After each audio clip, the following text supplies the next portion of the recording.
I love sitting out on the back patio here in the morning having my morning coffee. I really enjoy it because I just love being outside like this, especially early in the morning on a bright sunny spring day like this. But in addition to that, as I look around, I see this beautiful patio that I have here, and I'm reminded of the excellent customer service that I got from the gentleman who designed and installed it for me.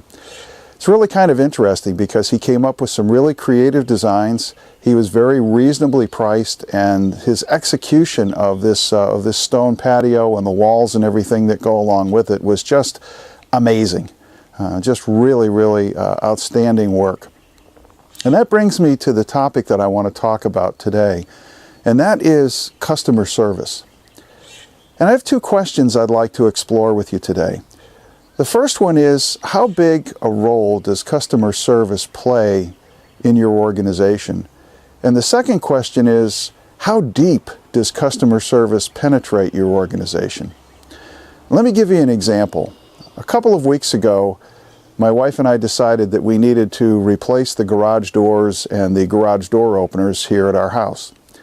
And so my plan was to get online, go to the website for my local home improvement store, order everything, the garage doors, the door openers, the installation, everything, and be done with it. So I got online and I went to the website, and very easily I was able to find the door openers I was looking for and the garage doors. So that's great customer service. It took me less than 5 minutes to find and pick the things that I wanted. But then I got hung up on the installation because while the website would allow me to purchase installation, it didn't give me any details regarding what the installation involved. So it left a lot of unanswered questions like, do I have to take the door openers and the garage doors down, or are the installers going to do that? What about disposal of the old doors and door openers? Will the installers take care of that, or is that my responsibility? So the bottom line is I wasn't able to complete my transaction online. So from my perspective, that was bad customer service. That meant that the next thing I had to do was get in my car, drive all the way across town to get to the home improvement store and actually talk to a human being. So I did that. I wasn't happy about doing it, but I did it. And as I walked in the front door, there was a young man who was wheeling a couple of empty carts up to the front door, and he paused, gave me a big smile, and said, "Hey, how you doing this morning?" And I said, "I'm great. How are you?" And he said, "I'm fine." And then he said, "Is there anything special I can help you with?" And I told him I was looking for a couple of garage doors and a couple of openers, and I just asked him if he could point me in the right direction. And I fully expected that he was going to say, well, you know, go down here to aisle 16, take a right, all the way at the back, you should be able to find someone to talk with you. He didn't do that.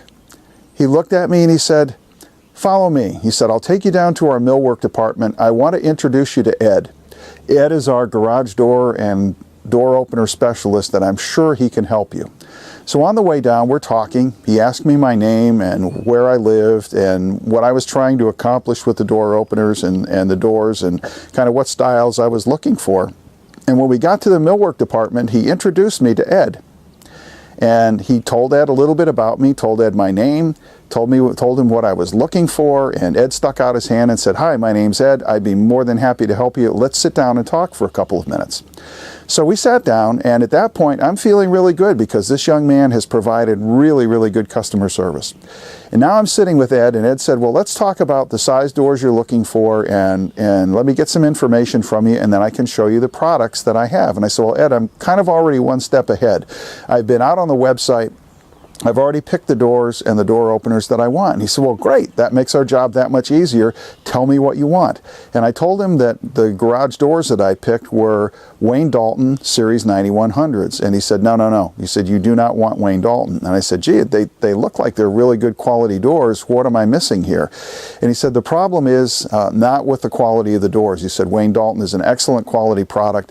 He said, "The problem is that we just got word last week that Wayne Dalton is no longer going to be offering customer service here in the state of Connecticut after August 1st. So he said, the doors that you buy are going to have at least a 1-year warranty on them, And so if you have any kind of a problem after August 1st with Wayne Dalton Doors, you're stuck. You're not going to get any service. And he said, but that's okay. Don't worry about that. He said, I've got some comparable products that I can show you. So he showed me some other products that he had. I found a very, very nice set of garage doors on sale and decided to get those. Then he turned to the subject of the door openers and he said, what did you have in mind? And I said, well, I want to buy a Chamberlain 3/4 horse door opener for each door. And he said, no. He said, you don't need that. He said, a 1/2 horsepower is more than enough. So he said, there's absolutely no reason for you spending $100 more per door opener to get a 3/4 horse door opener when a 1/2 horse will do just fine. And he said, on top of that, the 1/2 horsepower door openers are on sale, so I can save you another $50. So he said, you're going to save $300 by going with the 1/2 horsepower Chamberlain door openers. Absolutely excellent customer service. I'm thrilled with this guy, with his knowledge, and with the way he's saving me money. So then we go to his computer terminal and he said, we need to put all of this stuff in and I'll get the installation and everything set up for you. So he sits down, he starts working to put the information in, to select the products online and get everything set up for me. 45 minutes and 5 attempts later, he finally completed the transaction. He got kicked off the system 4 times in the process of trying to put my order in. And so as we were going through this process, I was asking him, I said, Ed, it looks like the computer that you've got here is brand new. What's the issue? And he said, you know what? He said, it's really, really frustrating. We have been in a situation for the past 10 years where we have been fighting with this software, and he said the problem is that our computers are all new, but the software is old. And the company keeps adding on and adding on and adding on software, but they haven't fixed the base problem, and that is that the original software that's between 10 and 15 years old doesn't work. And I said, well, gee, have you brought it up to the management of the company? He said, we've talked to the store manager about it. Whenever our regional and national people are in the store, we always take the opportunity to tell them about it. He said, you would not believe the number of conversations I've had with people where I've told them that we literally lose thousands of dollars of business every year because customers get frustrated and they get up and walk out just before the transaction's completed because they don't have the time, and they're saying, gee, if it's going to take us this much time to complete a simple sales transaction, we'll go across town, we'll do business with your competitor. And I said, well, what kind of reasoning are you getting from your management and from the corporate people about why they won't fix this problem? And he said, it's all about money. They are penny wise and dollar foolish. They're not concerned about the amount of business that they're losing. What they're concerned about is the amount of money that they're going to have to invest in order to be able to provide the quality of software we need to provide good customer service. That's a travesty, ladies and gentlemen. It really is. And so that's why I asked the questions that I asked.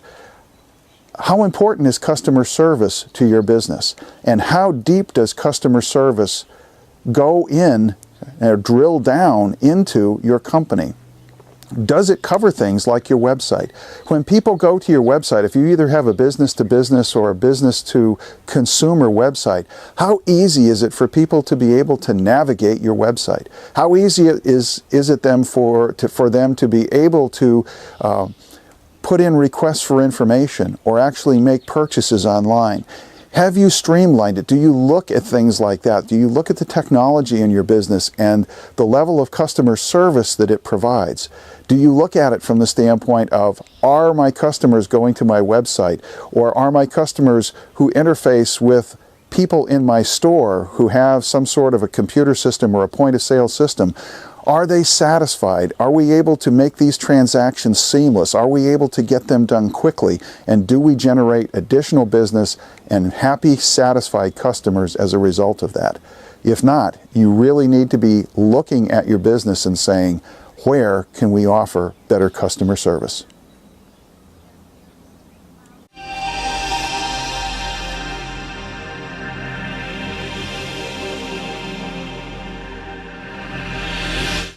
Copyright 2014 by Gary L. Smith and Optimum Performance Technologies, LLC. All rights reserved. For more information, visit optex.com.